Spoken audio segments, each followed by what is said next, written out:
ఏపీలో నారావారి red book రాజ్యాంగం నడుస్తుందని మాజీ మంత్రి మేరుగు నాగార్జున అన్నారు. రాష్ట్రంలో రాజకీయ కక్షతో పాలన సాగుతుందని అన్నారు. అలాగే పోలీసులు కూడా ప్రేక్షక పాత్ర పోషిస్తున్నారని ఘాటు వ్యాఖ్యలు చేశారు. మాజీ మంత్రి మేరుగు నాగార్జున బుధవారం మీడియాతో మాట్లాడుతూ ఆ సిఐ గారిని వీడియో కాల్లో నువ్వు ఎందుకు చెప్పావు అని క్షమాపణ చెప్పించినటువంటి తీరు, ఆ క్షమాపణ చెప్పింది ఆ వీడియోలో వైరల్ చేసినటువంటి పరిస్థితి. ఇంత దారుణమైనటువంటి పరిస్థితి ఆంధ్రప్రదేశ్లో పోలీసు వ్యవస్థను నిర్వీర్యం చేసే విధంగా చంద్రబాబు నాయుడు గారు పరిపాలన చేస్తూ ఉన్నాడంటే అసలు ఈ ప్రభుత్వం ఏర్పాటైన తర్వాత ఈ వ్యవస్థ ఎలా నీరుగారిపోయిందో ఒకసారి ప్రస్ఫుటంగా మీకు అర్థమయ్యే విధంగా చెప్పాల్సిన బాధ్యత మా మీద ఉంది. నిజంగా చంద్రబాబు గారు అధికారంలోకి వచ్చిన తర్వాత ఆ ప్రభుత్వంలో అత్యంత కీలకమైనటువంటి వ్యవస్థలని పూర్తిగా నీరు కార్చేశాడు. ఒక సిస్టమ్, తన ప్రభుత్వంలో రాజ్యాంగం ఉందని, చట్టాలు నియమాలు నిబంధనలు ఉన్నాయని, న్యాయ ప్రక్రియ చట్టబద్ధంగా జరగాలని ఆ ఆలోచన ఆయనకి ఏనాడు లేని పరిస్థితి ప్రస్ఫుటంగా కనిపిస్తూ ఉంది.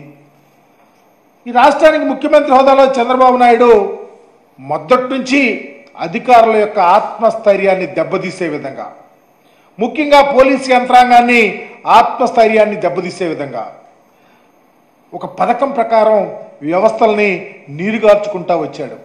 అవసరమైతే ఉన్నటువంటి పోలీసు అధికారుల్ని తన వ్యవస్థలో ఉన్నటువంటి మీడియా వ్యవస్థ ద్వారా అభూత కల్పనలు, వారిని నిర్వీర్యం చేసే విధంగా, మోరల్గా వీక్ అయ్యే విధంగా మరి కథనాలు రాయించటం, తర్వాత ఒక పరిస్థితి ప్రకారం వారి మీద వేటు వేయటం, ఈ విధంగా పోలీసు వ్యవస్థను పూర్తిగా నీరుగార్చేసినటువంటి పరిస్థితి ఆంధ్రప్రదేశ్లో చూస్తూ ఉన్నాం. ఈ మధ్యలో చంద్రబాబు గారు అధికారంలోకి వచ్చిన తర్వాత 16 మంది పైగా ఐపీఎస్లకు పోస్టింగ్లకు సంబంధించి లేకుండా చేశారు. నిజాయితీగా పనిచేసిన అధికారుల్ని విధులు బాధ్యతలు లేకుండా చేసి ఒక ప్రక్కన పెట్టేటువంటి పరిస్థితి. దీని ద్వారా రాష్ట్ర వ్యాప్తంగా ఒక ఆలోచన, చంద్రబాబు గారికి వ్యతిరేకంగా ఎవరన్నా ఉంటే వాళ్ళ గతి ఇంతే అనే విధంగా వాయిస్ వచ్చే విధంగా చేసినటువంటి పరిస్థితి. చంద్రబాబు గారు చెప్పిందే వేదం, టీడీపీ నాయకులు చెప్పిందే వేదం, లేకపోతే అదే చట్టం అనే విధంగా కూడా ఈరోజు రాష్ట్రంలో రాజ్యం వెళ్తున్నటువంటి పరిస్థితి రాష్ట్రంలో చూస్తూ ఉన్నాం.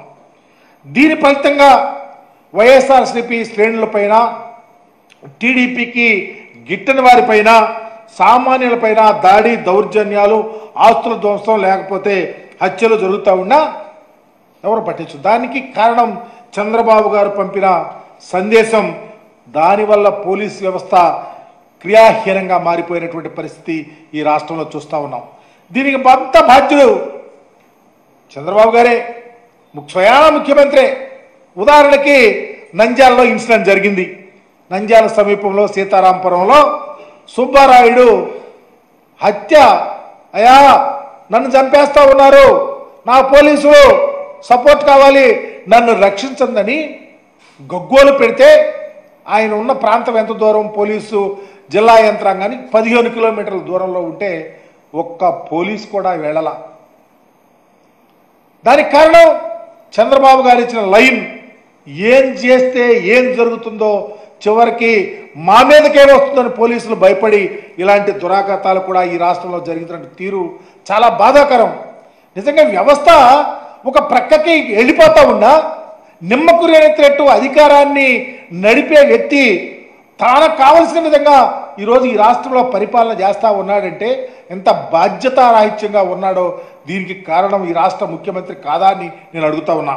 నేను ఇలాంటి చంద్రబాబు నాయుడు గారు ఇలా తప్పుడు సంకేతాలు, తన మాట వినని ఐఏఎస్ ఐపీఎస్ అధికారుల మీద వాళ్ళ ప్లాన్ ప్రకారం వారిని బ్యాట్ చేస్తూ భయభ్రాంతులు చేస్తున్న తీరు ఈ రాష్ట్రంలో కాదు, నిజంగా దేశంలో ఉన్నటువంటి ఈ పోలీసు, ఐఏఎస్ ఐపీఎస్ అధికారుల వ్యవస్థకు కళంకితమయ్యే పరిస్థితి వస్తూ ఉంది. దానికి హాజ్యుడు చంద్రబాబు నాయుడు గారు అని చెప్పడానికి ఏమాత్రమూ వెనుకాడుతుంది. ఈ విధంగా చేయటం వల్ల, ఈ విధంగా వ్యవస్థ నడపటం వల్ల ఈ రాష్ట్రంలో రాజకీయ కక్షలతో ఒక ప్రక్క తలలో తెగిపడుతున్నా, మానభంగాలు జరుగుతూ ఉన్నా, ఏం జరుగుతూ ఉన్నా ఈ రాష్ట్రంలో నిమ్మకి నీరెత్తినట్టు వ్యవస్థలు ఆగిపోయి కళ్ళు లేని కబోజుల్లాగా ఉంటే ఈ విధంగా ఏమనుకోవాలి? చివరికి ప్రజలను రక్షించాల్సినటువంటి పోలీసులే ఈరోజు తమకు తాను రక్షించుకోవటానికి చివరికి ఆత్మరక్షణలోకి వెళ్ళిపోయారంటే దీనికి బాధ్యత చంద్రబాబు గారి యొక్క ఆలోచన సరళి, ఆయన పరిపాలన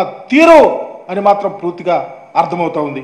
ఈరోజు చంద్రబాబు గారి ఆదేశం మేరకు చివరికి బాధితులపై కేసులు పెడుతుంటే ఏ సామాన్యుడైనా పోలీసుల దగ్గరికి ఎందుకు వెళ్తాడు?